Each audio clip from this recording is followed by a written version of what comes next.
Kuya? Kuya Fredo, anong ibig sabihin nito? Ikaw ang magiging asawa ko? Napapaliw ka na ba? Hindi dapat sinusuway ang utos ng aming Supremo.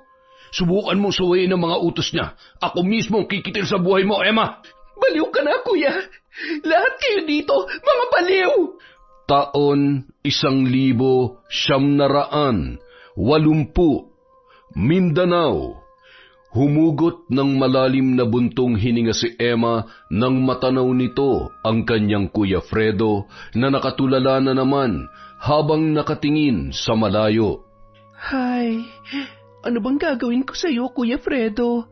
Simula nang madisgrasya ang mga magulang natin, nagbago ka na. Malungkot na nilapitan ni Emma ang kanyang nakatatandang kapatid. Ni hindi nito namalayan na nasa tabi niya na ang dalaga kung hindi pa siya nito tinapik sa balikat. Emma, kanina ka pa ba dyan? Kanina pa, Kuya Fredo. Ang lalim naman kasi ng iniisip mo eh. Pati pagtatrabaho mo sa sagingan natin, napapabayaan mo na. Pasensya ka na ha. Hindi ko lang kasi matanggap na bigla na lang tayong iniwan ni nanay at tatay. Araw-araw, lagi ko silang naiisip eh. Kuya, 5 buwan na silang namayapa. Hindi natin hawak ang buhay natin. Kaya sana, kahit na masakit, tanggapin mo na wala na sila. Nasasaktan din naman ako kagaya mo pero iniisip ko na lang na buhay pa tayo. At kahit na paano, dapat magpasalamat pa rin tayo na may iniwan silang kabuhayan para sa ating dalawa. Sana ako na lang ang nawala. Kung alam ko lang na mangyayari to, hindi na sana ako naglasing. Hindi sana sila napahamak. Buhay pa sana si nanay at tatay. Shh! Ayan ka na naman, kuya eh. Walang mangyayari kung paulit-ulit mong sisisihin ang sarili mo. Halika na, pumasok na tayo at kumain na tayo ng almusal. Tanghali na, may trabaho pa tayo sa sagingan. Pwede bang mauna ka ng kumain? Hindi pa ako nagugutom eh. May pupuntahan lang ako sa bayan. Oh, sige na nga. Huwag ka na munang pumunta sa sagingan para malibang-libang ka naman sa ibang lugar. Mag-iingat ka, kuya, ha? Pagdating ni Emma sa bukid ay masaya siyang sinalubong ng kanyang tauhan na si Esteban. Halos yakapin siya nito sa sobrang tuwa. Naku, Emma! May maganda akong balita sa'yo! Ano po yun, Chong? Kagagaling lang dito na may-ari ng factory ng ketchup sa bayan. Gusto nilang tayo ang maging supplier nila ng mga saging. Heto, narito ang kontrata. Iniwan niya na para mabasa mo. Magandang balita nga po yan, Chong Esteban. Pero hindi po ako magdedesisyon yan kundi si Kuya Fredo. Siya po ang panganay kaya hintayin na lang po natin siya. Nasan ba yung kuya mo? Bakit nga pala hindi kayo magkasabay na pumunta dito? Yan nga po ang problema ko ngayon eh, si Kuya. Ilang buwan na po siyang lagi na lamang tulala. Laging sinisisi ang sarili at parang wala na siyang gana magtrabaho. Napapansin ko nga laging tulala yung kuya mo. Hayaan mo at kakausapin ko siya. Pero sana kumbinsihin mo rin siya na magandang oportunidad na itong dumating ngayon sa ating negosyo. Sige po, Chong. Yan naman talagang pangarap ni nanay at tatay. Ang mapalagong sagingan natin. Magdadapit hapon na nang makauwi si Fredo sa kanilang bahay. Nanibago si Emma dahil masaya ang aura ng kanyang kuya. Emma? Emma, nandito na ako. May maganda akong balita sa'yo. Uy, ako rin kuya. May maganda akong balita sa'yo. Pero sige, mauna ka na magkwento. Naalala mo ba yung matalik kong kaibigan noon nung nasa high school pa ako? Si Danny, nagkita kami kanina sa bayan. Asensado na siya, Emma. Nakapagpatayo na siya ng 3 resort sa Laguna. Inalok niya ako na magtrabaho sa kanya bilang isa sa mga manager ng resort. Nag-asawa na raw kasi yung manager na humahawak sa isa sa mga yun eh. Kaya pumayag na ako agad. Pumayag ka kaagad? Ang layo ng Laguna, kuya. Paano naman yung sagingan natin? Ikaw lang ang nakakaalam ng pasikot-sikot ng ating negosyo. Pati mga tauhan natin sa sagingan, gamay mo na ang pamamahala sa kanila. Emma, alam mong matagal ko ng pangarap na magamit ko ang pinag-aralan ko sa management. Kaya ito na yung pagkakataon. Hindi ka ba masaya para sa kuya mo? Ang labo mo naman, Kuya Fredo eh. Ang alam ko nag-aaral ka ng management para ikaw ang mag-manage ng sagingan. Tapos sa iba ka magsisilbi. Tsaka may maganda rin akong balita sa'yo. O sige, ano ba yung magandang balita na yan? Yung factory ng ketchup sa bayan, kinukuha nila tayo para mag-supply sa kanila ng mga saging. Swerte na natin to, kuya. Kaya bakit ka palalayo? Palaguin natin na magandang pagkakataon na to. E di, ikaw nang mamahala sa sagingan. Andyan naman si Chong Esteban eh. Sa kanya ka magpaturo ng mga hindi mo pa alam. Nakatapos ka rin naman ng pag-aaral kaya dito mo gamitin sa negosyo natin. Kesa naman kalawangin lang yung utak mo. Yun ba talagang totoong dahilan kung bakit ka aalis dito? O nakukonsensya ka kasi nang dahil sa'yo namatay si nanay at tatay? Dahil imbis na ikaw ang dapat na sumama sa pagda-deliver, naglasing ka lang buong magdamag. Di lumabas din ang totoo. Parati mong sinasabi sa akin na huwag kong sisihin ang sarili ko, na hindi ko kasalanan na namatay ang mga magulang natin. Pero ano, ha? Ngayon sinusumbatan mo na ako at sinisisi? Ang plastic mo naman, Emma. Ayokong sisihin ka, kuya, pero pinipilit mo ko. Pinabayaan mo na nga sila noon na umalis. Ngayon, pababayaan mo naman ang tanging kabuhayan natin? Yan ang iniwan nila para sa atin, kuya. Oo na. Gusto kong umalis kasi nahihirapan na ako. Sa tuwing nakikita kong bahay natin, sa tuwing nakikita kong sagingan, sa tuwing nagpupunta ako sa mga lugar na pinupuntahan natin, sobrang sakit at lalong hindi ako makakalimot kung nandito lang ako, Emma. Tandaan mo, kuya, hindi solusyon ang pag-iwas. Hanggang kailan mo gagawin yan? Matanda ka na. Harapin mo dapat mong harapin dahil hanggat umiiwas ka, hindi ka magkakaroon ng katahimikan. Nakapagdesisyon na ako. Ikaw na munang bahala sa sagingan. At ikaw na rin ang pumirma sa kontrata. Ipagbibili na lang kita kay Chong Esteban. Sa makalawa na ako alis. Kuya, dumito ka na lang. Huwag mo naman akong iwan. Sa pakiusap ng kanyang kapatid, parang walang narinig si Fredo. Dumiretso na yon sa kanyang silid at isinara ang pintuan. Ang tigas talaga ng ulo mo, Kuya Fredo. Padalos-dalos ka na lang lagi sa pagdedesisyon. Makalipas ang ilang araw, papaalis na si Fredo. Ni hindi nito sinaluhan si Emma na kumain ng almusal dahil nagmamadali na yung umalis. O kuya, kumain ka muna. Ang dami ko pa namang niluto para hindi ka magutom sa biyahe mo. Hindi na, kumain ka na dyan. Mamaya kakain din naman kami ni Danny. Basta, huwag niyong pababayaan ang sagingan ha. Susulat ako ng madalas para hindi ka mag-alala sa akin. Sige na, tanghali na. Alis na ako. Sige, kuya. Ingat ka sa biyahe. Sumunod ka kaagad, ha? Kahit papaano, naging masaya na rin si Emma sa pag-alis ng kanyang kuya. Dahil kinakitaan niya ng panibagong sigla ang kanyang kapatid. Hayaan na muna natin siya, Chong. Naisip ko rin, baka sa ibang lugar ay tuluyan niya na makalimutan ang masamang nangyari sa mga magulang namin. Ano pa nga ba magagawa natin? Tayong dalawa na lang muna ang bahala dito sa sagingan. Yung kontrata nga pala, napirmahan mo na. Ako na magdadala sa factory ng kliyente natin dahil bibili na rin ako ng pataba. Kaunti na lang pala yung pataba natin dyan Mahirap na maubusan. Eto po, napirmahan ko na. Kayo na lang po ang bahala magipag-usap sa mga patakaran natin. Sige po, Chong, ingat po at ako naman ay kakausapin ko yung mga tauhan natin. Makalipas ang ilang araw, nakatanggap na si Emma ng sulat at litrato mula sa kanyang Kuya Fredo.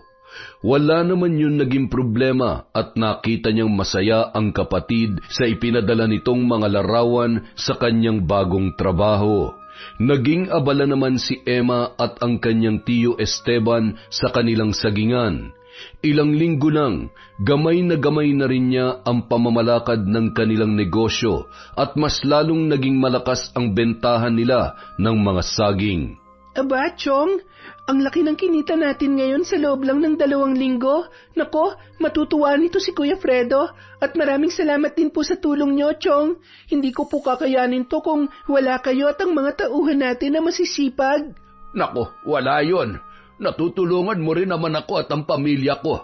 Tandaan mo, mag-ipon ka rin ng para sa sarili mo para kung dumating man ang panahon na mag-aasawa ka na ay meron kang sariling pera.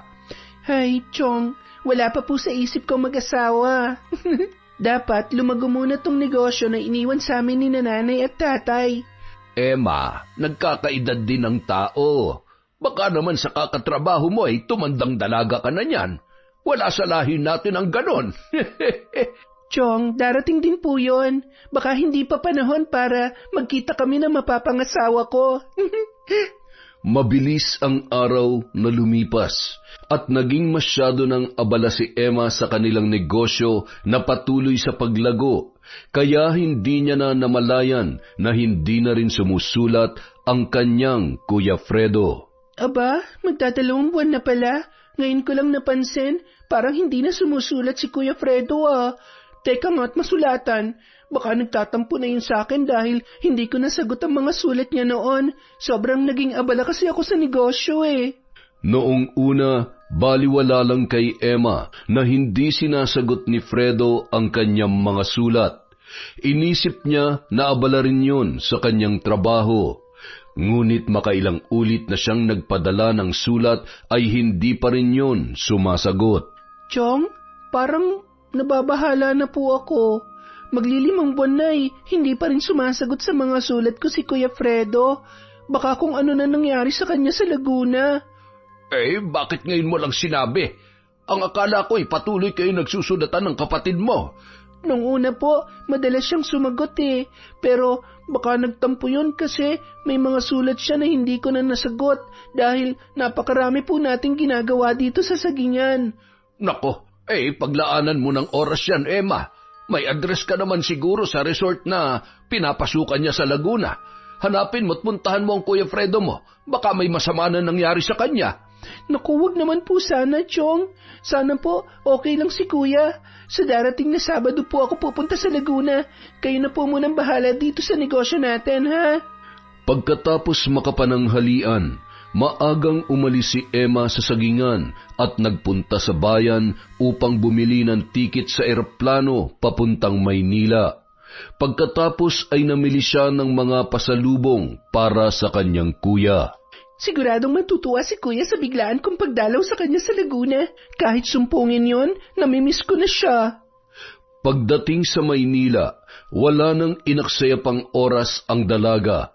Sumakay siya kaagad ng bus papunta sa Laguna at hinanap ang address ng resort na nasa sulat ni Fredo. Mga ilang oras din siya naghanap dahil hindi niya kabisado ang Laguna. Yun ang unang beses na nakapunta siya sa naturang lugar. Sa matyagang pagtatanong-tanong ng dalaga ay natuntun niya rin ang naturang resort. Hay, sa wakas nandito na ako. Ang hirap naman dito, masyadong malayo. Pagkapasok sa resort ay iginiya si Emma ng security guard papunta sa opisina. Manghang-mangha si Emma habang pinagmamasdan ng paligid dahil napakaganda ng resort. Kumbaga ay pang world class ang dating nito para sa kanya. Kaya naman pala nawiwili si Kuya dito. Napakaganda ng lugar kung ikukumpara sa Sagingan na puro lamok at mga insekto. At kung minsan pa nga, may mga bisita pa kami mga sigbin. Nang sumapit na sila sa opisina, ay excited si Emma na makita ang kanyang Kuya Fredo na kanyang susurpresahin sa kanyang pagdalaw. Ngunit kabaliktaran ang nangyari dahil si Emma ang nasurpresa nang makaharap nito ang kaibigan ng kanyang kuyang si Danny na siya ring may-ari ng resort. Magandang araw po, Sir Danny. Ako po si Emma, yung bunsong kapatid ni Fredo. Kukumustahin ko lang po sana si Kuya dahil 5 buwan na po na hindi niya sinasagot yung mga ipinapadala kong sulat. Nag-aalala na po kami sa probinsya kung ano na nangyari sa kanya. Ikaw pala si Emma. Naikwento ka nga ni Fredo sa akin. Pero matagal nang wala dito si Fredo. Magdadalawang buwan na. Bigla na lang siya nag-resign sa hindi ko malamang dahilan. Wala naman kaming pinag-awayan. Sumama siya sa isang empleyado dito pero hindi man lang nagpaalam sa akin kung saan sila pupunta. Naku, saan kaya nagpunta si Kuya? Matagal na pala siyang wala dito pero hindi siya umuwi sa amin sa Mindanao. Nagulat nga ako kay Fredo Hindi niya pag-aanong kakilala si Ricky pero sumama na siya kaagad. Marami pang napag-usapan sina Emma at Danny tungkol sa biglaang pag-alis ni Fredo na labis na ikinabahala ng kanyang kapatid. Habang pabalik ng Mindanao si Emma ay kung ano-ano na ang kanyang naiisip. Ang tigas talaga ng ulo mo, Kuya Fredo. Sang lupalop ng Pilipinas kita ngayon hahanapin. Diyos ko, sana po wala nangyari masama sa kuya ko. Pagdating ng Mindanao, hindi na napigilan pa ni Emma na umiyak nang magkausap sila ng kanyang tiyo Esteban. Nako, yan talagang si Fredo, oo. Yan ang ayaw na ayaw ko sa kanya eh. Walang pakialam sa mga tao sa paligid niya. Hindi nag-iisip na may kapatid siya at mga kamag-anak dito na natataranta na kung nasaan siya. Kapag ginusto niya, ginagawa niya na lamang basta. Hindi po ba pwedeng paimbestigahan natin yung kaibigan niyang si Danny? Nagdududa po kasi ako sa kanya eh. Eh, ikaw, ano ba ang plano mo? Pero mahirap ang iniisip mo dahil wala naman tayong matibay na ebidensya. At ang sabi mo nga ay may sinamahan ka mo siyang kaibigan na nakatrabaho niya dun sa resort. Yun po ang sinabi sa akin ni Danny.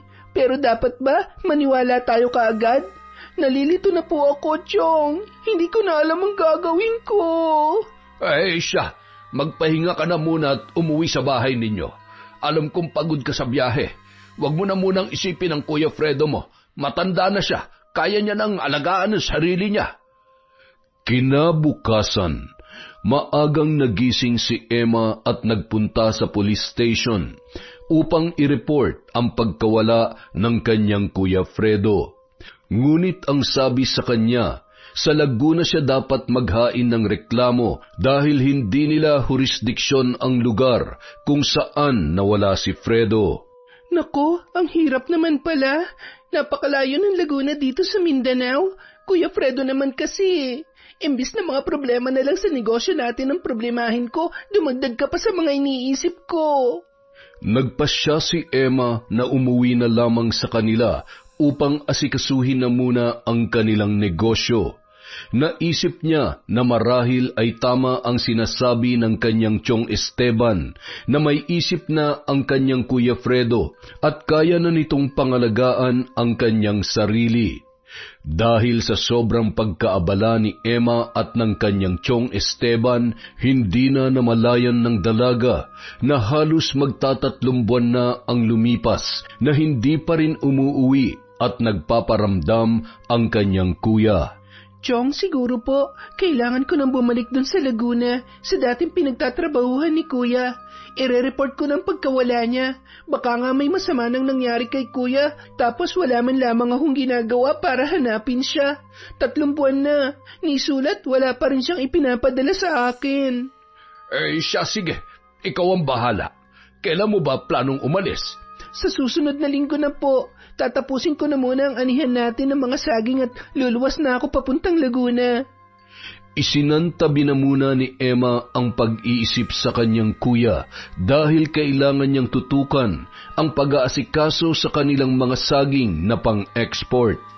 Dahil sa pagod at sobrang pagkaabala, hindi niya na napansin ang isang surpresa na nakatayo sa kanyang likuran. Ang sipag-sipag naman talaga ng kapatid ko. Ang laki na ng pinagbago ng sagingan ah. Halos kumalabog ang tibok ng puso ni Emma nang marinig ang pamilyar na tinig na mabilis na nagpalingon sa kanya. Kuya Fredo, ikaw nga! Nagulat ka, no? Kumusta na ang bunso kong napakasipag, ha? Ano ba nangyari sa'yo, Kuya? Sobra na kami nag-aalala sa'yo. Pinuntahan kita sa Laguna, hindi ka na pala doon nagtatrabaho. Hindi mo man lang sinabi sa akin. May sinamahan kasi akong kaibigan, si Ricky. Maganda naging buhay ko dun sa Visayas, Emma. Ano nang trabaho mo ngayon, Kuya? Mas maganda bang nilipatan mo kaysa sa iniwan mong trabaho dun sa Laguna? Pupuntahan na sana ulit kita para magpa-blatter kasi hindi ka pa rin sumusulat sa amin. Nako, ang OA mo naman para magpa-blatter ka agad. Surprise na lang muna kung anong trabaho ko dun. Malalaman mo rin kapag isinama na kita. Ha?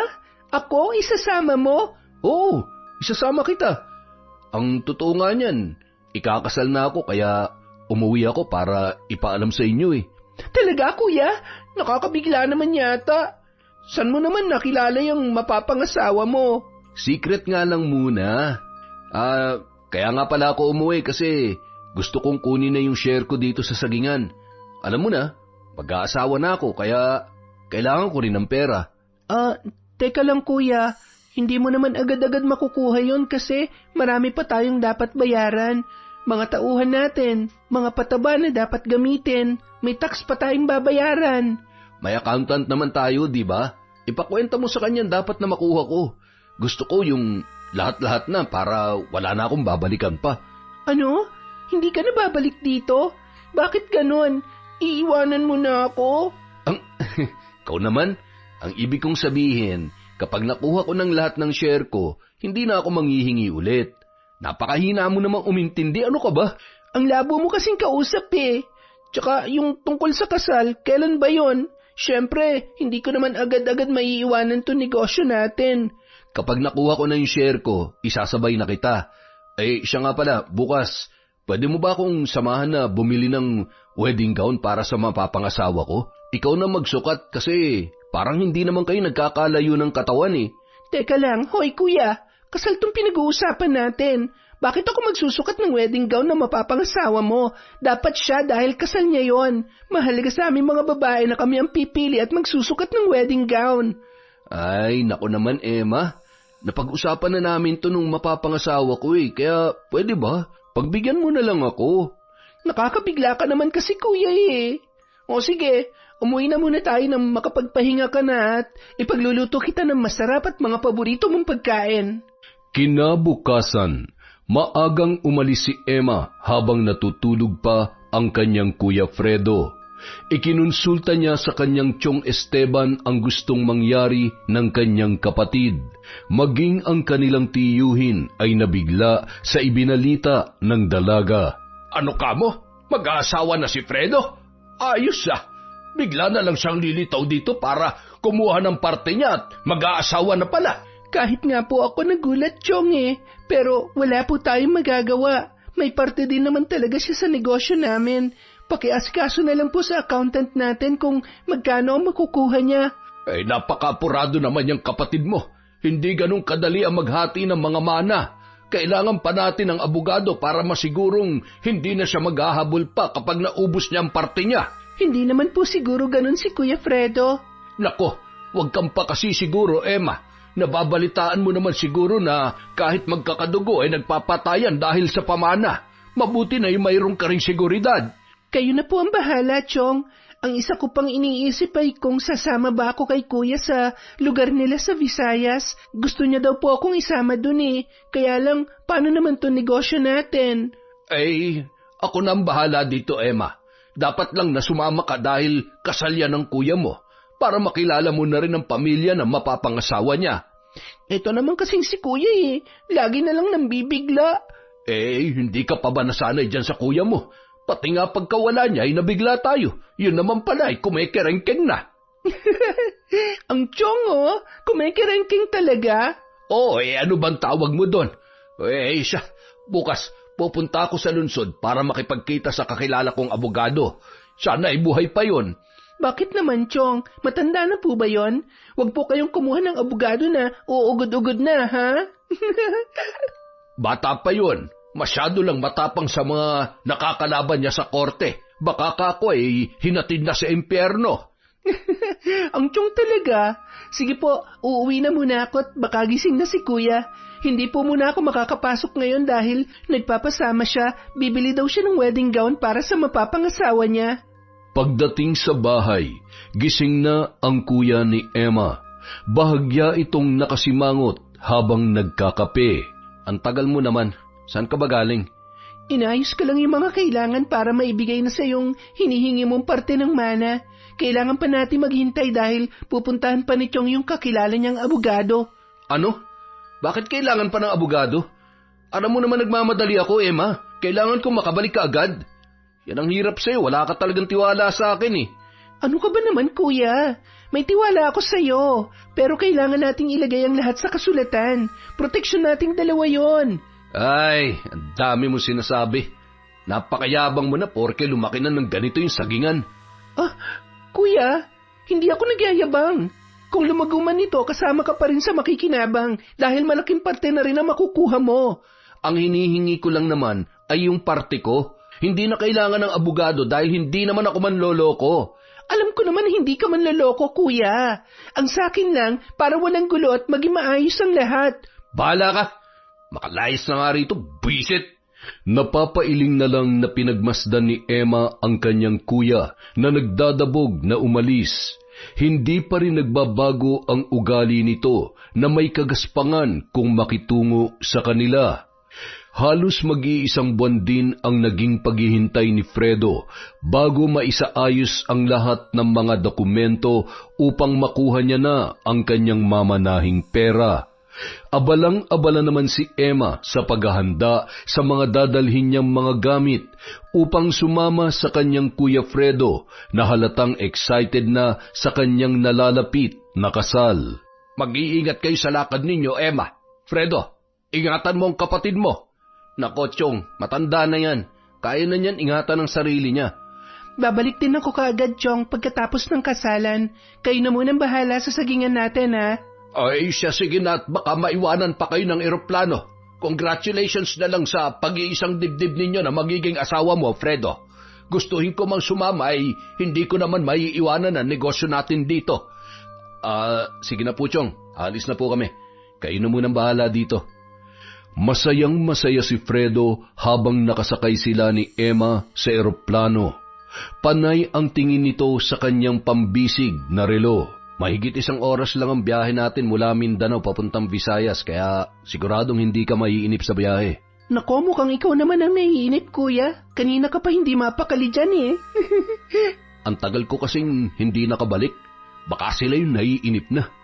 Ang ibig sabihin, kuya, dun tayo tutuloy sa bahay na mapapangasawa mo? Hindi ba pwedeng mag-check-in na lang ako sa hotel habang nag-aasikaso kayo sa kasal nyo? At kung araw na mismo ng kasal, tsaka na lang ako makikipagkita sa kanila. Ang dami mo namang arte, Emma. Hindi ka mag-hotel o hiwalay sa akin. Kung anong sinabi ko, susunod ka na lang. Ano ba naman yan? Ang init naman ng ulo mo. Suggestion lang yon, kuya. Hindi na umimik pa si Fredo, kaya nanahimik na rin si Emma upang wala na silang pagtalunan ng kanyang kapatid. Nakahinga lang ng maluwag ang dalaga nang dumating na sila sa isang airport sa Visayas. Hindi na siya nakipag-usap pang muli sa kanyang kuya dahil napapagod na siya na makipagtalo pa roon. Mula sa airport, sumakay sila ng taxi at nagpahatid sa Pantalan. Teka lang, kuya, bakit nandito tayo sa Pantalan? Sasakay tayo ng bangka. Isla ang pupuntahan natin. Buti pa, umupo ka na dyan. Mamaya pa darating yung bangka na sasakyan natin. Kakaiba din to si kuya. Mukhang sa isang island girl pa tumibok ang puso niya.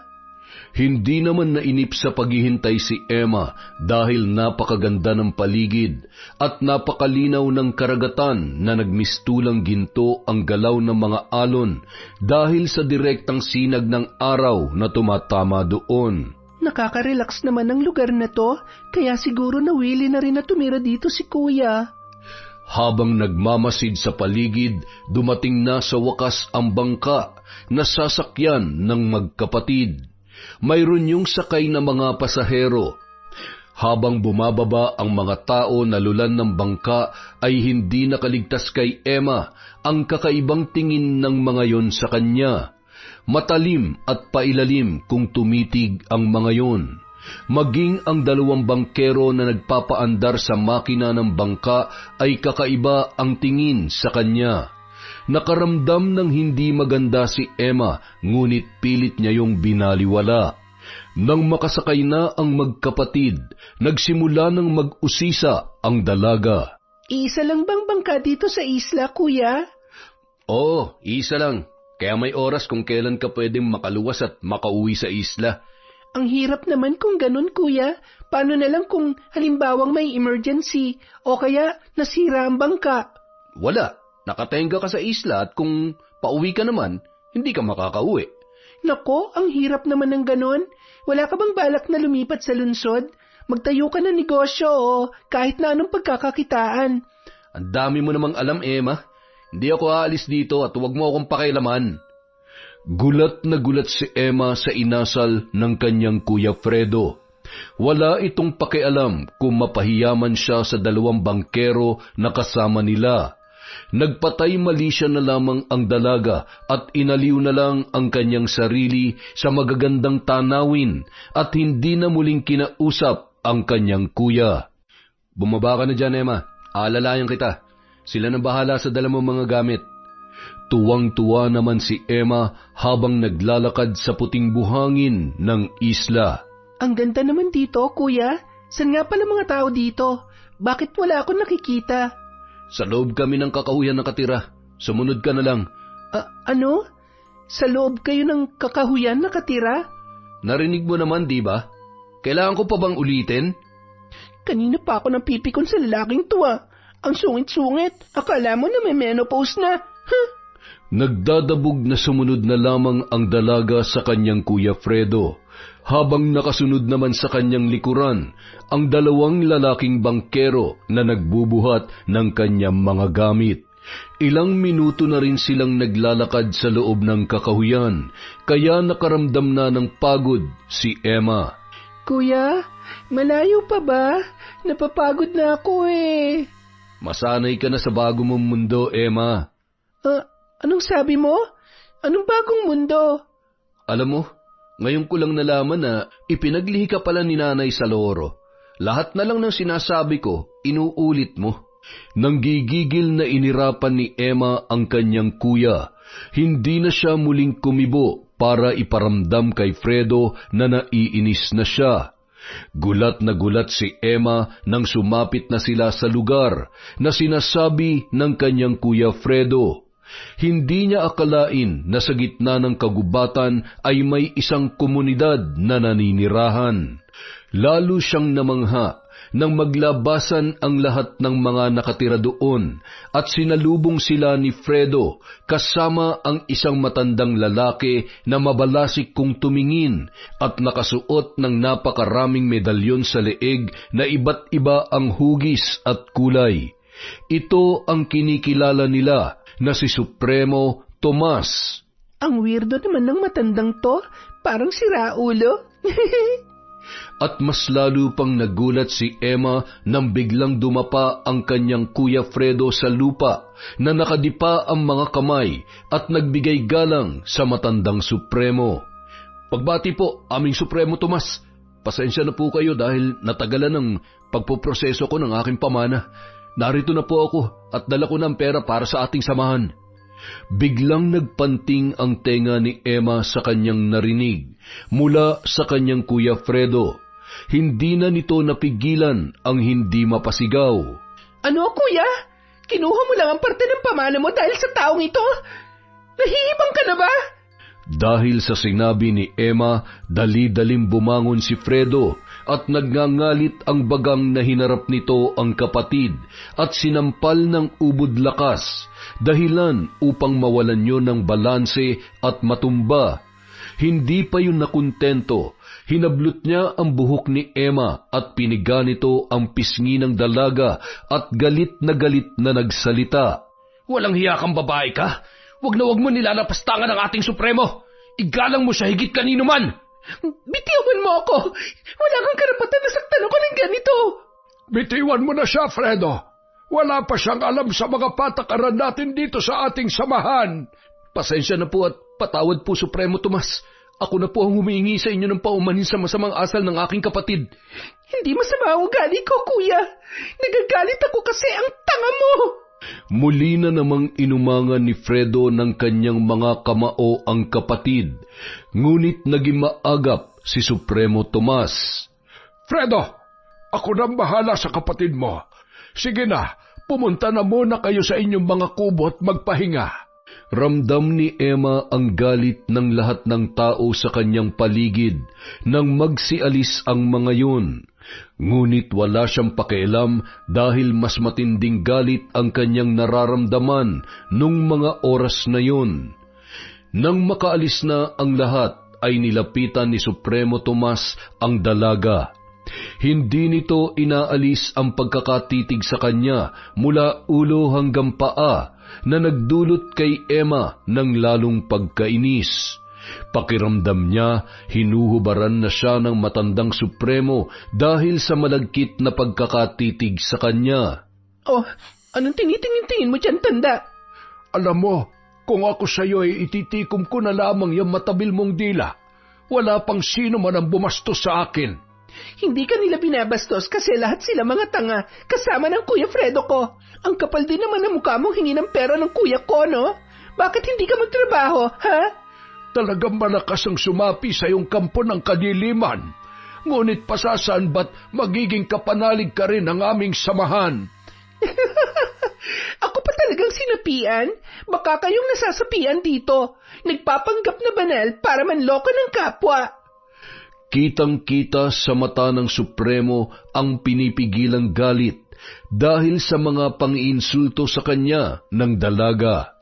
Sumenyas ito sa mga kalalakihan na palihim na nagtatago sa mga puno at bigla na lang nagsilitaw nang makita nila na tinatawag sila ng kanilang Supremo.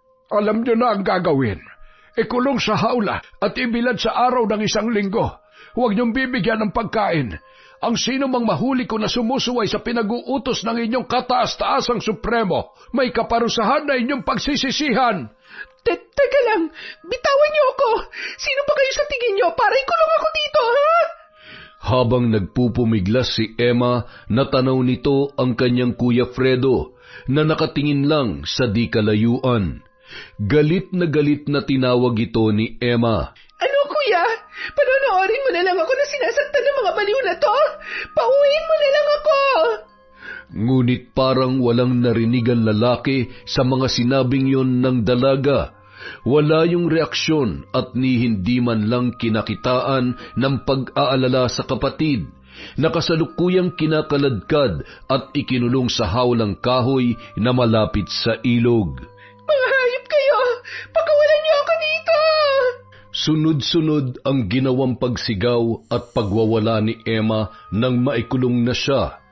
Lalo siyang nagalit nang matanaw niya ang kanyang Kuya Fredo na parang walang nangyari at nakikipagtawanan pa yon kay Supremo Tomas. Hayop ka, kuya! Sarili mong kapatid ipinahamak mo! At hayop ka rin, Supremo! Oras na makatakas ako dito, sisiguruhin kong may kalalagyan kayo! Lalong tumindi ang galit ni Emma nang makarinig siya ng grupo ng mga kababaihan na patungo sa ilog upang maglaba. At waring nananadya ang mga yon na pagtawanan siya at paringgan ng mga mapanlait na salita. Kawawa naman kayo! Mga panatikong mukhang tanga na sumasamba sa manloloko mukhang baliw! Nang sumapit na ang gabi, nakaramdam si Emma ng gutom at pagkauhaw. Sinubukan niyang sirain ang hawlang kahoy upang tumakas, ngunit matibay ang pagkakagawa roon. Nang mapagod, sumalampak na lamang siya sa sahig at umiyak. Kung alam ko lang na ganito mangyayari sa akin, hindi na ako sumama sa iyo, Kuya Fredo. Nilaso na ng kultong ito ang utak mo. Habang lumalalim ang gabi, patuloy sa pag-iyak si Emma. Hindi niya sukat akalain na ang pagpapaunlak niyang sumama sa kanyang kuya ang magiging dahilan upang magmistula siyang hayop na ikinulong sa kakahuyan at halos pagpiestahan ng mga lamok buong magdamag. Kinabukasan, papasikat pa lamang ang araw nang maalimpungatan ang dalaga. Nagising siya sa isang malakas at sunod-sunod na pagkalabit sa kanyang braso. Naroon ang 2 lalaki na inutusang ikulong siya. Ano na naman ang kailangan niyo? Hindi kumibo ang 2 lalaki. Sa halip ay inumpisahan na nilang buksan ang kulungan at pinalabas ang dalaga. Dinala nila si Emma sa kubo ng kanyang Kuya Fredo na kasalukuyang kumakain ng almusal. Oh, kumain ka na. Huwag ka nang maging lapastangan kay Supremo Tomas para hindi ka nakukulong. Akala ko ba 1 linggo akong ikukulong na matandang weirdo? Bakit wala siyang paninindigan? Isang malakas na paghampas sa mesa ang isinagot ni Fredo sa kanyang kapatid. Ano ba, Emma? Kung gusto mo pa mabuhay, sumunod ka na lang sa ipag-uutos namin. At bakit ko naman kayo susundin, ha? Kuya, nagpunta ako dito na maayos para saksihan ng kasal mo. Hindi para ikulong, pagbantaan at utusan ng kung ano-ano. Tama na, Emma. Ngayon nandito ka na. Siguro oras na para malaman mo na habang buhay na tayong mananatili dito. Natigagal si Emma sa sinabi ng kanyang Kuya Fredo. Doon na nagsimulang makaramdam ng takot ang dalaga. Kuya, anong habang buhay ang pinagsasasabi mo? Hindi mo ako mapipilit na manirahan dito at sumapi sa mga kalokohan ninyo. Uuwi na ako. Kung makakauwi ka pa. Tandaan mo, Emma, dito na tayo itinadhana, kaya umpisahan mo ng mahalin kung ano man ang meron dito. Kuya naman, gumising ka nga. Wala tayong kinabukasan dito. Huwag kang magpakatanga. Wag na wag mong insultuhin ang doktrina at paniniwala namin kay Supremo Tomas. Siya ang tunay na Diyos. Buhay na buhay at kaya niya kaming iligtas sa apoy ng nagbabagang impyerno. Kaya kung gusto mo maligtas ang kaluluwa mo, magsisi ka na sa mga kasalanan mo at magtika. Naiyak na lamang si Emma sa lahat ng mga narinig mula sa kanyang Kuya Fredo. Mistulan na itong nababaliw sa pagiging panatiko kay Supremo Tomas. Diyos ko, ano na ba nangyayari sa kapatid ko? Tulungan mo po ako na maliwanagan ang kanyang pag-iisip. Maghapon na nagkulong sa kanyang silid si Emma. Hindi na nito namalayan na nakatulog na siya dahil sa sobrang pagod. Wala siyang kamalay-malay sa mga plano ng kanyang Kuya Fredo at Supremo Tomas. Hindi niya alam ang papalapit na pagkasira ng kanyang buhay. Pagsapit ng gabi, nagising siya nang marinig ang malalakas na katok ng kanyang kapatid. Emma, gumising ka na. Mayroong salo-salo sa labas. Kumain na tayo. Hindi na tumutol si Emma at nakipagtalo sa kanyang kuya. Tahimik siyang sumunod sa kapilya dahil nakaramdam na siya ng gutom. Namangha si Emma nang makarating sila sa kapilya dahil napakaraming masasarap na pagkain ang nakahain. Pagpasok nila roon ay isang magarbong pagsalubong ang ginawa sa kanila ni Supremo Tomas. Narito na ang ikakasal sa darating na kabilugan ng buwan. Ang taong may malaking naiambag sa ating samahan at itinalaga ko bilang aking kanang kamay. Kaya kung ano ang paggalang niyo sa akin, ay siya rin paggalang ang dapat na ibigay niyo sa taong ito. Fredo, halika dito sa harapan upang makilala ka ng lubos ng ating mga kasapi. Ha? Ang galing talagang magmanipula ng baliw na to. Ginawa pa niyang kanang kamay ang Kuya Fredo ko dahil alam niya na mapera. Habang nagpapakilala si Fredo ay kitang-kita naman ni Emma kung paano siya titigan ni Supremo Tomas. Nagdulot yun kay Emma ng pagkairita. Akala siguro na manyakis na to makukuha niya ako sa hipnotismo niya. Sige lang, makikisakay lang ako sa inyo para makatakas sa impyernong lugar na ito. Pagkatapos magpakilala at magsalita ni Fredo sa harapan, nag-umpisa na ang kainan. Agad na kumuha si Emma at nagmamadaling kumain. Habang nagkakagulo ay may isang babae na pasimpleng lumapit at bumulong sa kanya. Huwag kang lumingon sa akin. Kumain ka lang. Tumakas ka na bago pa mahuli ang lahat. Paano? Ang hirap tumakas dito. Ngunit bago pa man muling makapagsalita si Amira, nagulat na lang ang dalawa nang magsalita sa kanilang likuran si Supremo Tomas. Masarap ba ang mga pagkain, Emma? Lahat yan ay ipinahanda ng Kuya Fredo mo para sa nalalapit niyang kasal. Ang gastos naman pala rito. Sana sa mismong kasalan nila naghanda ng ganito karami. Sabagay, kung hindi mo nga naman pinaghirapan ng pera, napakadali nitong waldasin. Grabe ang hirap ko sa perang pinanghanda dito, ha? Tapos si Kuya Fredo, napakadali niya lang makuha. Iniinsulto mo ba ako? Ang Kuya Fredo mo ang nagpahanda, hindi ako. Bakit? Naiinsulto ka ba? Ang sabi ko nga, napakadaling nakuha ni Kuya Fredo ang pera, diba? Bakit mo naman naisip na iniinsulto na kita kaagad? Huwag mo akong gawing tanga. Isa kang lapastangan. Dahil sa sinabi ni Supremo Tomas, nabaling ang atensyon ng lahat sa kinaroroonan ni Emma. Nagmamadaling lumapit sa kanila si Fredo. Emma, Ano na naman bang ginawa mo? Supremo, pasensya na po. Ako na pong bahala sa kapatid ko. Aba, wala akong ginagawa masama, kuya. Nananahimik nga lang akong kumakain dito Tapos biglang lumapit yung matandang yan. Isa na namang malakas na sampal ang dumapo sa mukha ni Emma mula sa kanyang nakatatandang kapatid. Wala ka talagang galang, Emma. Huwag mo siyang tawaging matanda. Siya si Supremo, ang ating kataas-taasan. Kataas-taasan ninyo! Hindi ako! Nang gigigil na kinaladkad ni Fredo si Emma papunta sa kanilang kubo. Nagpupumiglas naman ang dalaga habang sumisigaw. Pauwiin mo na lang ako sa atin! Kung gusto mo magpakatanga dito, huwag mo akong idamay! Sa mga ginagawa mong paglapastangan kay Supremo, isa na lang, Emma, malilibing ka na ng buhay. Halos ibalibag ni Fredo ang kanyang kapatid sa loob ng kanyang silid. Ngunit habang nasasaktan ay mas lalong sumisidhi ang galit ng dalaga. Walang hiya ka, kuya.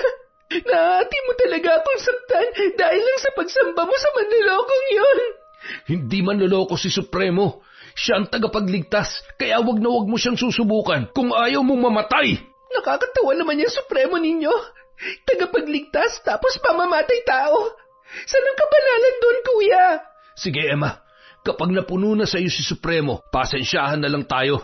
Hindi kita ililigtas kay kamatayan. Yan ang gusto mo? Pagbibigyan kita. Mas mabuti pa mamatay na lang ako kaysa sumamba sa kanya. Galit na iniwan ni Fredo ang kanyang kapatid.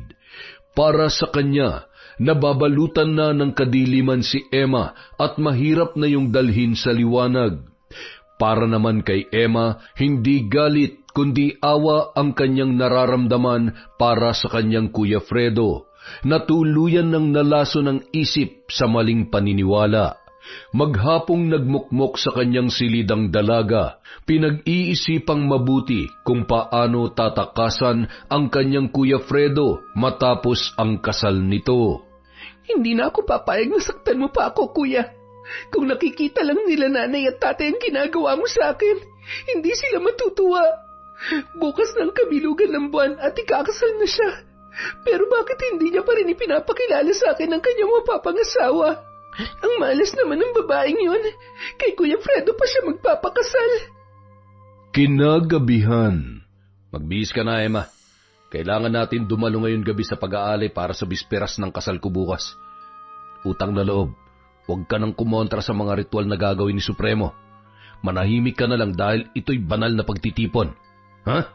Hindi na lamang sumagot pa ang dalaga. Wala siyang interes sa kasal ng kanyang Kuya Fredo. Ang tanging nasa isip niya lamang ay kung paano makakatakas sa lugar na yun.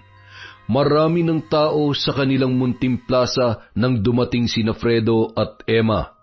Nakatuon sa kanilang dalawa ang atensyon ng lahat ng tao. Sinalubong sila ng Supremo at pinaupo sa tabi ng iba na mayroong katungkulan sa kanilang samahan. Kuya, nasan nga pala yung mapapangasawa mo? Dapat narito rin siya, di ba? Bakit hindi mo pa siya pinapakilala sa akin? May pamahiin dito na sa araw ng kasal na kami magkikita, kaya tumahimik ka na. Nagkibit balikat na lamang ang dalaga, natatawa sa mga nakikita niya sa paligid. Nagsiga ng malaking apoy sa gitna at nagsimulang umusal ng isang panalangin si Supremo Tomas. Maya-maya pa, lumapit ito kina Fredo at Emma at isa-isa niyang isinuot ang medalyon sa leeg ng magkapatid. Teka lang, bakit niyo ako sinusuotan ng medalyon, Supremo? Hindi ba dapat ay yung mapapangasawa ni Kuya? Manahimik ka, Emma. Igalang mo ang banal na pag-aalay. Pagkatapos maisuot ang mga medalyon kina Fredo at Emma, nagkatay ng 3 puting manok ang mga tauhan at idinilig ang dugo noon, paikot sa malaking apoy. Maya-maya pa, ipinasok na ang baboy ramo na lilitsyonin. Masaya ang mga tao sa paligid nang ilabas na ang mga pagkain na iba't iba ang putahe. Sa gitna ng kasiyahan, nakatanaw mula sa malayo si Amira, ang babaeng nagbigay babala kay Emma. Malungkot nitong pinagmamasdan ang dalaga dahil alam niyang katulad din niya ang kasasadlakan noon. Pagkatapos kumain, nilapitan na ni Fredo ang kanyang kapatid. Halika na, ihahatid na kita sa kubo. Sa ibang kubo ka matutulog ngayong gabi. Bakit sa ibang kubo? Ano na naman drama to, kuya? Napapagod na ako makipagtalo sa'yo, Emma, ha? Sumunod ka na lang, pwede ba? Wala nang nagawa pa ang babae, kaya naman sinunod niya na lamang ang kanyang kuya. Maging siya ay napapagod na rin makipagtalo pa kay Fredo. Napanganga ang dalaga nang buksan ng kanyang kuya ang kanyang silid na tutulugan. Bagamat ito ay isang kubo, napakaganda naman ng loob noon. Mayroon yung malambot na kama, bago ang mga punda at kumot, at magaganda ang kurtina na kulay kahel, na paborito niyang kulay. Mayroon ding isang malaking tukador na may salamin, at mayroong nakapatong na iba't ibang klase ng make-up. Nagustuhan mo ba? Maganda. Sana dito mo pinatulog yung mapapangasawa mo. May ganyan din siya. Sige na, magpahinga ka na at bukas ay sigurado mapapagod ka. Kinaumagahan, tanghali na nang magising si Emma. Masarap ang pakiramdam niya dahil nakatulog siya ng maayos dahil sa ganda ng silid na kanyang tinulugan. Lalo pa siyang natuwa nang may makitang almusal sa isang maliit na lamesita. May paalmusal pa, pero hindi mo ako mauuto, kuya. Matapos lang tong kasal mo, tatakasan na kita. Kinahapunan, dumating sa kubo si Fredo. May kasama siyang dalawang babae na mag-aayos kay Emma. Nakasuot ng barong Tagalog si Fredo. Handa na yun sa kanyang kasal. Sila mag-aayos sa iyo, Emma. Eksaktong 6:00 ng gabi ang kasal, kaya bago mag-6:00, dapat naroon na tayo. Uy, bagay na bagay sa iyo ang barong na suot mo, kuya. Lalo ka naging gwapo. Sige na, ayusan niyo na si Emma. Maghihintay ako sa labas. Mabilis namang tumalima ang dalawang babae. Ang isa ang nag-ayos sa buhok ni Emma, ang isa naman ang naglagay ng make-up sa dalaga. Masayang masaya siya nang maayusan ng dalawa. Nagmamadali nitong isinuot ang bagong bestida na binili niya sa isang department store bago sila nagbiyahe para sa kasal ng kanyang kapatid. Kuya, tapos na ako mag-ayos. Halika, tingnan mo na. Nagulat si Fredo nang makita ang dalaga. Ngayon niya lang napagtanto na maganda pala ang kanyang kapatid kapag inayusan. Okay na yan, maganda ka na. Pero hubarin mo yan suot mong bestida dahil hindi yan ang isusuot mo. Ano? Bakit pati suot kong damit ay kailangan yung pakialaman? Sa halip na sagutin ng kapatid, binalingan ni Fredo ang dalawang babae at nagpasalamat. Binigyan niya yun ng bayad sa kanilang serbisyo. Nang makaalis na ang dalawa, ay binalikan ni Fredo ang kanyang kapatid. Dala ang wedding gown na kanilang binili. Itong isuot mo. Bilisan mo, magbihis ka na. Teka kuya, bakit yung wedding gown ang ipapasuot mo sa akin? Hindi naman akong ikakasal ah. Ikaw ang ikakasal. Bilisan mo na, magbihis ka na. Malapit na mag-6:00. Kuya, sandali, anong ibig sabihin nito? Ako ang magiging asawa mo? Nababaliw ka na ba? Hindi dapat sinusuway ang utos ng Supremo. Subukan mong suway ng mga utos niya. Ako mismong kikitil sa buhay mo, Emma. Baliw ka na, kuya. Lahat kayo dito mga baliw. Sige na, magbihis ka na. Huwag mong ubusin ang pasensya ko. Hindi ako magpapakasal sa'yo.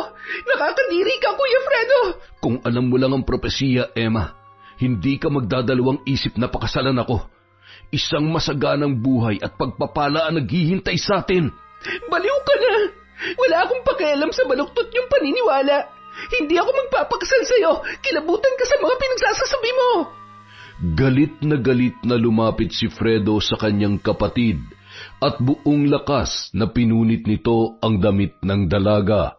Napatakip naman si Emma ng kumot dahil lumantad ang kalahati ng kanyang katawan na nahubaran. Ang sama mo! Wala ka na talaga sa katinoan! Panay ka demonyohan na lang ang pumapasok sa utak mo! Dahil sa sinabi ni Emma ay lalong nagalit ang kanyang kuya. Hinawakan nun ang kanyang braso at bigla siyang sinikmuraan, dahilan upang mamilipit ang dalaga sa sobrang sakit. Kuya, parang awa mo na. Huwag mong gawin sa akin to. Magising ka na sa katotohanan na panay kademonyohan at kalaswaan lang ang itinuturo sa inyo ng hangal niyong Supremo. Sinabi ko na sa'yo, huwag mong lalapastanganin ng Supremo. Mangilabot ka sa parusang matatanggap mo sa hinaharap. Dala ng sobrang galit, lalong pinagpupunit ni Fredo ang suot na bestida ni Emma. Siya na mismo ang nagsuot ng wedding gown sa kanyang kapatid. Sa tuwing tatanggi si Emma ay sampal at suntok ang ginagawa nito, kaya wala nang nagawa ang dalaga. Napakasinungaling mo, kuya. Kaya pala pag hinahanap ko mapapangasawa mo, wala ka may pakilala sa akin. Ako palang plano niyong babuyin. Mga manloloko kayo. Mag-ayos ka na ng sarili mo at lalabas na tayo. Dali! Habang papalabas ng kubo, patuloy sa pag-iyak si Emma. Namumugto na ang kanyang mga mata at nawala na ang make-up sa kanyang muka. Nang sumapit na sila sa kapilya na pagdarausan ng kasal, ay nagmatigas pa si Emma. Ayaw niya nang humakbang papasok sa loob at lalo yung pumalahaw ng iyak. Sumenyas ang Supremo sa kanyang 2 tauhan at sapilitan nilang kinaladkad papasok ng kapilya si Emma na patuloy pa rin sa pagsigaw. Mga baliw kayong lahat! Kung nasa katinoan ang pag-iisip nyo, bakit ipapakasal nyo ako sa kuya ko? Umugong ang bulong-bulungan sa buong paligid. May mga naawa, may nagtawanan at may nagalit kay Emma. Si Amira naman naroon lamang sa isang sulok na awang-awa sa dalaga dahil parehas sila nito ng sinapit. Habang nagpupumiglas si Emma ay nilapitan siya ni Supremo Tomas, hinawakan ang kanyang ulo at nanalangin. Bilang Supremo at kataas-taasang Diyos dito sa lupa, panabasin mo ang demonyong sumapi sa babaeng ito.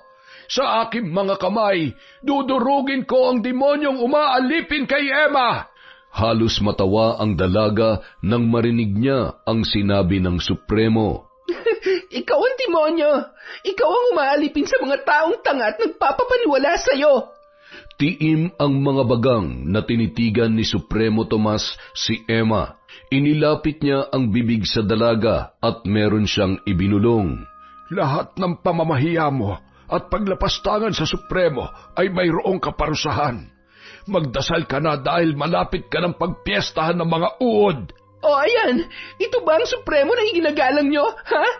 Papatayin niya raw ako dahil pinapahiya ko siya. Tigilan niyo ng katangahan niyo dahil sinungaling na propeta ang taong ito. Hindi na nakatiis pa si Fredo. Nilapitan niya ang kanyang kapatid at muling sinikmuraan dahilan upang ito ay mawalan ng malay. Patawad, Supremo Tomas. Ako na po ang bahalang kumastigo sa kapatid ko. Ituloy na po natin ang kasal. Walang kamalay-malay si Emma na itinuloy pa rin ni Supremo Tomas ang kasal nila ng kanyang kuya, kahit na siya ay nawalan ng ulirat. Nang magising siya ay naroon na siya sa kanyang silid. Hindi gaanong makakilos ang dalaga dahil sa iniindang sakit ng kanyang sikmura na 2 beses na sinuntok ng kanyang kuya Fredo. Diyos ko, tulungan niyo po ako. Ituro niyo sa akin ang aking gagawin upang makatakas sa impyernong lugar na ito. Habang umiiyak, hinubad na ng dalaga ang wedding gown na ipinasuot sa kanya ng kanyang kuya. Napakasama mo, kuya. Isinusumpa kang wedding gown na ito. Hindi pa man nakakapagbihis ay biglang bumukas ang pintuan ng kwarto ni Emma. Naroon ang kanyang kuya na nakangisi at nakatingin sa hubad na katawan ng dalaga. Dali-daling kinuha ni Emma ang kumot upang takpan ang kanyang katawan. Anong ginagawa mo dito? Umalis ka na. Tapos na ang kasal na pinlano nyo, kaya lumayas ka na sa harapan ko. Bakit mo ako pa aalisin? Mag-asawa na tayo, di ba? At pagkatapos ng kasal, may honeymoon na nagaganap. Hindi ba? Ano? Kuya, kung ano man ang iniisip mo, huwag mo nang ituloy. Matakot ka sa Diyos. Kapatid mo ako. Hindi masama ang gagawin natin, Emma. Sabi nga ng Supremo, kasal na tayo at dapat ginagawa na natin ang ginagawa ng mag-asawa. Hindi ako papayag. Nakakadiri ka. Wala ka ng karapatang tumanggi, Emma. Asawa na kita, kaya kung ano man ang gusto kong gawin sa'yo, magagawa ko. Nagmamadaling tumayo si Emma at tumakbo patungo sa pintuan. Ngunit mabilis siyang nahawakan ni Fredo sa braso. Kinaladkad siya nito at isinalya sa kama. Bumalik sa pintuan si Fredo at kinandado yon. Si Emma naman nagsumiksik sa dulo ng kama at umiiyak na. Kuya Fredo, parang awa mo na. Mag-isip ka nga. Magkapatid tayo. Kung nabubuhay sila nanay at tatay, siguradong isusumpa ka rin nila. Paano pa nila ako isusumpa? Patay na sila. Kaya huwag ka nang pumalag. Masarap ang gagawin natin, Emma. Sa kauna-unahang pagkakataon, nasampal ni Emma ang kanyang Kuya Fredo. Napakabastos mo! Demonyo ka na! Dahil sa ginawang pagsampal ni Emma ay lalong nagalit ang kanyang kuya. Sumampa na siya sa kama at pinaghalikan ang kapatid. Kung saan sa ang dako naglalaro ang kamay nito habang si Emma naman ay patuloy na nanlalaban. Ang bango-bango mo, Emma. Kung alam ko lang na ganito ka kasarap, noon ko pa sana ginawa to. Tama na, kuya! Bitawan mo ako! Sa galit ni Emma ay kinalmot niya ang muka ng kanyang kuya. Nagdugo yun at natuklap ang balat. Dahil sa ginawa niya ay mas lalong naging agresibo si Fredo. Muli niyang sinikmuraan si Emma kaya nang hina na ng tuluyan ang babae at malaya niya nang naisagawa ang pangahalay sa kanyang kapatid. Diring-diri naman si Emma habang ginagawa yun sa kanya ng kanyang kuya. Hayop ka! Napakahayop mo! Halos araw-araw, ginagawa yun sa kanya ni Fredo. Mistulan na siyang lantang gulay at laging nakatulala sa bintana. Samantala, nang minsang mapadaan si Amira sa tapat ng kanilang bintana, ay pasimple niyang inabutan ng sulat si Emma. Nanginginig naman ang mga kamay ng babae nang basahin niya ang sulat ni Amira. Nabuhayan yun ng loob nang mabasa na tatakas silang dalawa pagsapit ng gabi. Kinagabihan, sa tawid ng ilog kung saan ang kanilang usapan ay matyagang naghintay si Amira sa pagdating ni Emma. Salamat. Ano nga palang pangalan mo? Ako si Amira. Mamaya na tayo mag-usap. Baka malaman nila na wala tayo sa mga bahay natin. Dito ang shortcut na daan papunta sa dagat, kaya bilisan mo na. Abot-abot ang kaba ng dalawang babae habang tumatakbo sa gitna ng kakahuyan. Mga ilang minuto rin ang kanilang ginawang pagtakbo nang hindi humihinto, kaya habol ng dalawa ang kanilang hininga. Malayo pa ba? Malapit na. Konting tiis na lang. Malapit na tayo makatakas sa mga demonyong yon. Maya-maya pa, natanaw na ng dalawa ang dalampasigan. Nagmamadali nilang kinalas ang bangka sa pagkakatali sa puno ng nyug, ngunit nahirapan silang dalhin ang bangka sa dagat dahil sa bigat noon. Bilisan mo, Emma. Itulak mo na malakas ang bangka. Baka maabutan nila tayo dito. Eto na, ang bigat kasi pero malapit na tayo. Sa wakas, nadala na nila ang bangka sa dagat at dali-dali itong itinulak ni Emma, habang si Amira naman ang humila ng pisi upang umandar ang makina ng bangka. Nataranta ang dalawa dahil ayaw umandar ng makina. Sige pa, lakasan mo pang paghila. Nakailang subok si Amira bago niya napaandar yun. Dali-daling sumampa sa bangka si Emma at parehong nabunutan ng tinik habang papalayo ang kanilang sinasakyan sa isla.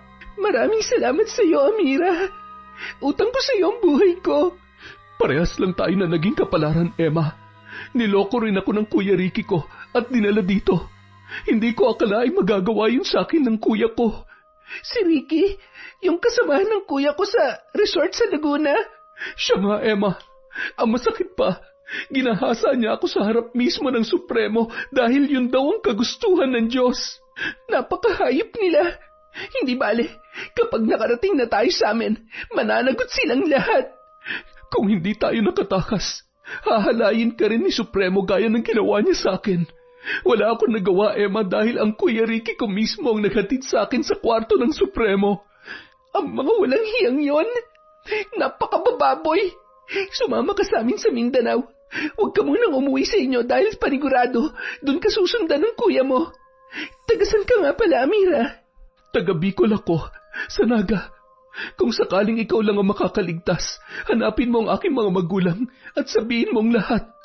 Baka ipahamak ni Kuya Ricky ang iba ko pang mga kapatid na babae. Ano ka ba? Makakaligtas tayo pareho. Andito na nga tayo, oh. Nakatakas na tayo sa kanila. Malungkot na tumingin sa dagat si Amira. Maya-maya pa, umiyak na yon ng tuluyan. Shh! Malakas nga ang loob mo kaysa sa akin eh. Kaya alam kong makakauwi tayo. Madilim ang buong karagatan habang tahimik ang dalawa na nakatingin sa paligid. Nagulat na lamang sila nang biglang lumaki ang alon at ilang beses na hinampas ang sinasakyan nilang bangka. Agad na nataranta si Amira at nagsisigaw. Emma, baka tumaob ang bangka. Hindi ako marunong lumangoy. Kumapit ka lang. Huwag ka mataranta. Hindi tayo tataob. Malaki ang bangka natin. Mahigpit ang ginawang pagkapit ni Emma at Amira sa katig ng kanilang bangka. Dahil sa mga alon na humahampas sa kanila ay basang-basa na ang dalawa. Ngunit ang hindi nila napaghandaan ay ang isang mas malaking alon na humampas sa kanila, dahilan upang tuluyan na silang tumaob. Amira, nasan ka? Itaas mo lang ang kamay mo para makita kita. Masyadong madilim ang dagat, hindi kita makita. Emma, nandito ako. Tulungan mo ako. Nang matanaw ni Emma si Amira ay agad niya itong nilangoy. Ngunit sa laki ng mga alon ay nawala na yon sa kanyang paningin. Amira, nasan ka? Itaas mo ang kamay mo! Nagpalinga-linga sa paligid si Emma, ngunit wala siyang makita dahil sa sobrang dilim. Muli niyang tinawag ang pangalan ni Amira. Amira! Nasan ka na? Amira! Nang walang maging tugon si Amira ay dali-dali niyang nilangoy ang tumaob na bangka. Kailangan makabalik ako sa bangka. Hindi ako mabubuhay kung magpapalutang-lutang lang ako sa dagat na magdamag. Nang maitihaya ni Emma ang bangka ay patuloy niyang hinanap si Amira. Halos mamaos na siya kakasigaw, ngunit wala siyang nakita at narinig mula sa babae. Amira! Patawarin mo ako. Hindi kita nailigtas. Maraming salamat sa ginawa mong pagtakas sa akin. Samantala, magbubukang liwayway na ng matagpuan ng ilang mangingisda si Emma. Nagpahatid siya sa istasyon ng pulis upang magpa-blotter. Maraming pulis ang nag-ambagan upang makauwi si Emma sa kanyang probinsya sa Mindanao. Pagdating doon, dumiretso ang babae sa bahay ng kanyang tiyong Esteban at ikinuwento niya ang lahat ng nangyari. Napakahayop talaga ng kuya mo, Emma. Kulang pa sa kanilang parusang kamatayan sa lahat ng ginawa nila sa inyo. Tiyong, binaboy niya ako. Sinira niya ang buhay ko. Gusto ko pong makulong silang lahat dahil hindi lang ako naging biktima nila.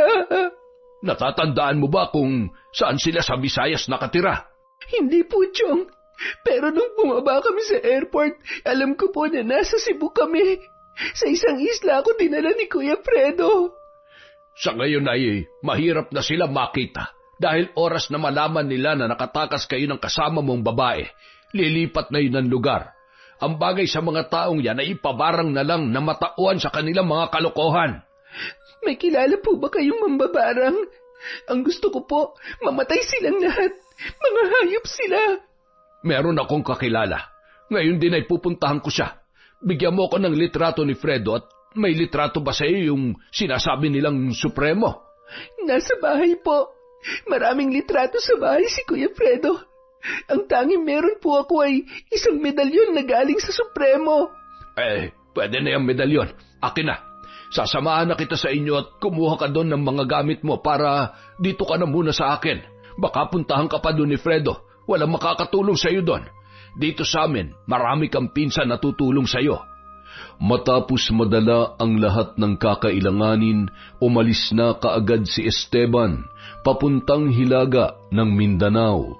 Doon ay nakipagkita siya sa isang matandang mambabarang na matagal niya nang kakilala. Ikinuwento niya ang lahat ng nangyari kay Emma at sa kasama nitong babae. Abay, napakahayop naman ang pamangkin mo, Teman. Anong barang ang gusto mong gawin ko sa kanila? Ikaw nang bahala, Kahuan. Unti-unti mo silang patayin. Dapat silang mahirapan sa ginawa nilang kahayupan kay Emma. Makalipas ang ilang araw. Kailan ka babalik sa inyo? Siguruhin mo lang na may babalik mo dito si Emma. Ako nang bahala, Supremo. Kayang-kaya ko siyang pabalikin dito. Ang husay din ng mga babaeng yun. Hindi ko man lamang napansin na may pinaplano na palang tumakas ang mga swail na yon. Nagkataon lang yun, Supremo. Sige po, hindi magandang pakiramdam ko sa ngayon, kaya magpapahinga na muna ako. Sige, Fredo. Ako man ay hindi rin magandang pakiramdam. Para akong lalagnatin. Pagsapit ng 6:00 ng gabi, nakaramdam ng matinding init sa katawan si Fredo. Pagkatapos ay nangati na ang kanyang balat. Dahil sa sobrang kati ay kinamot niya yon ng kinamot hanggang sa magkasugat-sugat. Kung ano-ano nang pamahid ang kanyang inilagay para lamang maibsan ang kati na kanyang nararamdaman. Ano bang nakain ko at bakit ako nangangati ng ganito? Kinabukasan, nagulat na lamang si Fredo dahil nagnanaknak na ang kanyang mga sugat at mas lalong tumindi ang pangangati noon. Dali-dali siyang nagpunta kay Supremo Tomas upang magpagamot. Subalit laking gulat niya dahil ganoon din ang nangyayari sa Supremo. Supremo, bakit marami ka ring sugat sa katawan? Hindi ko nga malaman, Fredo. Basta na lang ako nangati ng husto at heto na nga, buong katawan ko ay nagkasugat-sugat na. Hindi ba ikaw ang Diyos ng buhay?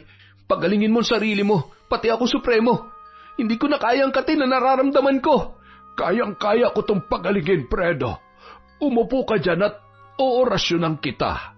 Ngunit habang lumilipas ang mga araw, palala ng palala ang kalagayan ni Fredo at ng Supremo. Dahil sa paglala ng sugat sa kanilang katawan, unti-unting natanggal ang kanilang daliri sa kamay at paa. Maging ang kanilang mga anit ay hindi nakaligtas sa pagsusugat, kaya nagdulot yon ng matinding amoy na parang nabubulok na laman. Supremo, akala ko ba kaya mo magpagaling ng sakit? Kahit yung sarili mo, hindi mo na mapagaling eh. Totoo nga yata yung sinabi sa akin ni Emma. Nahuwad kang propeta. Lapastangan ka, Fredo. Hindi mo na ako iginalang. Yan na lang bang kaya mong sabihin? Ang nilalapastangan ka? Patunayan mong Diyos ka. Pagalingin mo sarili mo, pati ako.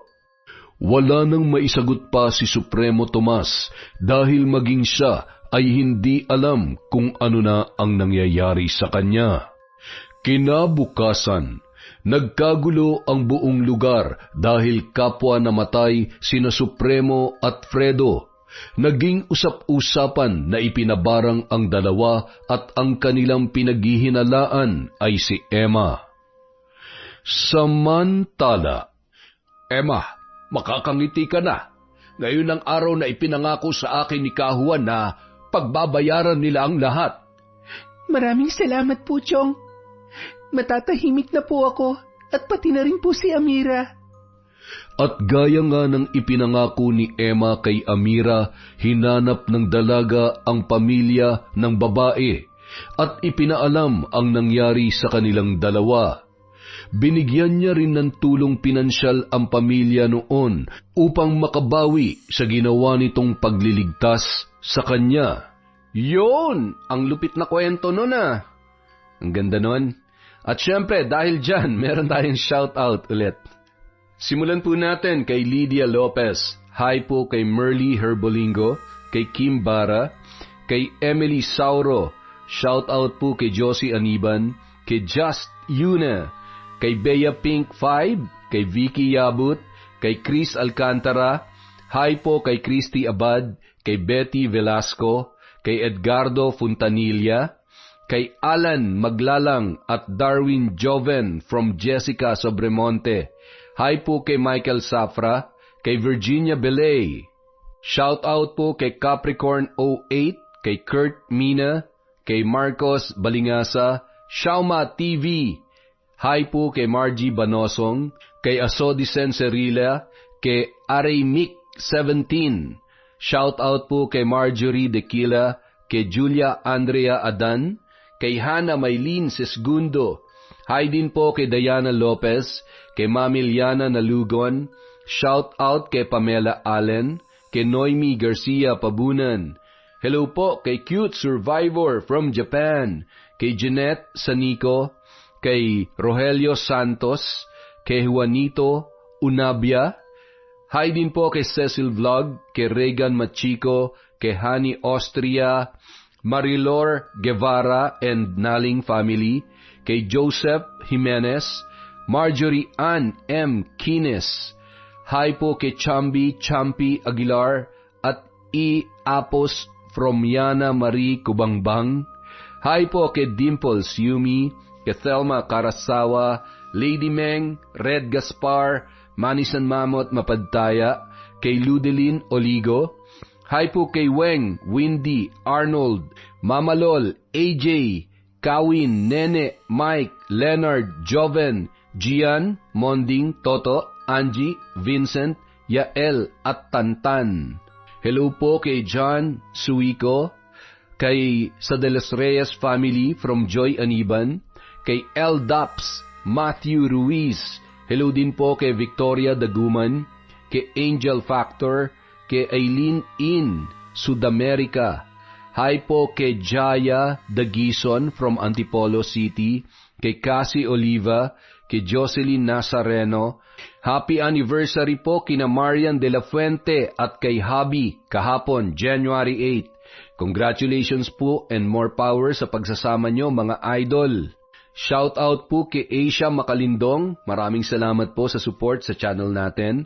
Kay Maria Consuelo Benitez, Angeline Impo, kay Elsa Havinia, kay Helen Flores, kay Elsie Pasasadaba, Muhay Mia Batua, sana po tama yung pagkaka-pronounce ko. Hi po kay Miss Ireland, Hot Babe, kay Igorotang Pobre, Glovina Perales, GDG from SG. Hi din po kay Adam Lasa. Happy birthday po kay Gary from Jevi Diano. Kay Maria Jeline Canto, shout out.